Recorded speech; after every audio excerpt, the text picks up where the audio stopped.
расман муҳориба дар вазни миёна байни варзигари тоҷик ҷовидон хоҷаев бо рекорди 2-1 ва варзигари амрикои сунни имхотеп бо рекорди 3-1 рӯзи 2 июн дар турнири Cage Warriors 155. ассалому алайкум дӯстон, хуш омадем ба шабакаи мо. дар навори имрӯза барои шумо тозатарин ва муҳимтарин хабарҳоро аз ҷаҳони ММА омода кардем ва боварӣ дорем ки навор ба шумо писанд меояд. барои ҳамин наворро то охир тамошо кунед. мо боша оғоз мекунем.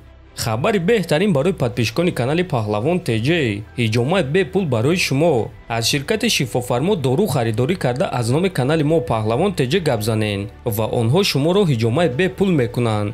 ин аксия то иди қурбон идома медиҳад. барои ҳамин имкониятро аз даст надиҳед. доруҳо барои хунукзадагӣ ва қавӣ кардани мардонагӣ, барои фарбе ва харобшавӣ, барои ришу мӯйсарбарорӣ, барои дарди дил, дарди мушакҳо ва ҳамчунин равғани сиёҳдона ки пайғамбар саллаллоҳу алайҳи васаллам гуфта буд ки ба ғайр аз марг ба ҳамаи дигар дардҳо даво мебахшад. худи ҳозир ба номерҳои дар рӯекран буда занг зада доруҳои даркории худро харидорӣ кунед ва ҳатман аз номи канали Паҳлавон гап занед. ҳамин гуна шумо ҳам доруҳои даркории худро ба даст меоред ва ҳам канали моро сахт дастгирӣ мекунед.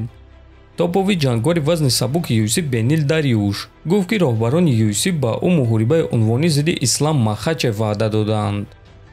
ман рӯзи 6 май ҷангидан мехостум, аммо роҳбарони UFC розӣ нашуданд ва ин хоҳиши маро рад карданд. лекин онҳо ба ман ваъда доданд ки агар муҳориба бо Оливера боз барҳам хӯрад, пас ман бо кафолат соҳиби муҳорибаи унвонӣ мешавам. умедворам ки ман Чарлз Оливераро шикаст медиҳам ва ба Абу-Даби мерам то ин ки бо Ислам Махачев муҳориба гузаронам.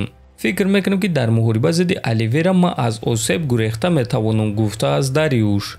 хотиррасон мекунам ки муҳорибаи Бенил Дариуш ва Чарлз Оливера аллакай саҳарии 11 июн дар турнири UFC 289 баргузор мегардад ва бо эҳтимоли калон ғолиби ин муҳориба бо чемпион Ислам Махачев вомехӯрад. айни замон чемпион Ислам Махачев омодагиҳои худро ба пуррагӣ оғоз кардагӣ нест ва ӯ ният дорад ки рӯзҳои наздик ба Тоҷикистон сафар кунад. оиди ин чиз худи Махачев хабар дод.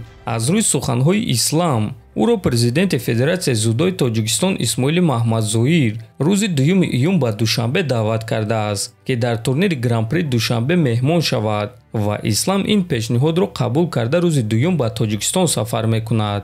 Салам алейкум, всех приветствую. 2 июня по приглашению нашего брата Исмаила буду присутствовать на турнире Гран-при Душанбе. Увидимся в Таджикистане.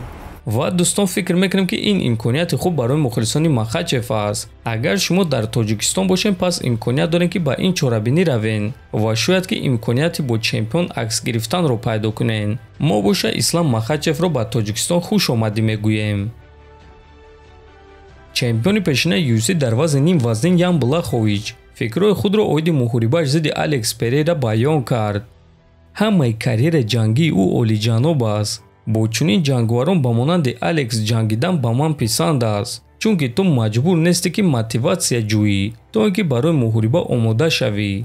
ана барои чӣ ман бо ӯ ҷангидан мехоҳам санҷам ки зарбазании ман дар муҳориба бо чунин рақиб чӣ гуна менамояд, чунки ӯ яке аз беҳтарин зарбазанҳо дар ҷаҳон аст. ин чизе ҳаст ки ман фаҳмидан мехоҳам чӣ гуна зарбазании ман дар муқоиса бо зарбазании Перейра менамояд, гуфтааст Ян. хотиррасон мекунем ки муҳорибаи Ян Блахович ва Алекс Перейра рӯзи 3 июл дар турнири UFC 291 баргузор мегардад ва ин муҳориба дар вазни ним вазнин мегузарад. дӯстон, ба фикри шумо дар ин муҳориба кӣ ғолиб шуда метавонад? метавонед фикротонро нависен. ҳатман дар канали мо обуна шавен. то боздид, хонободу сарбаланд бошен.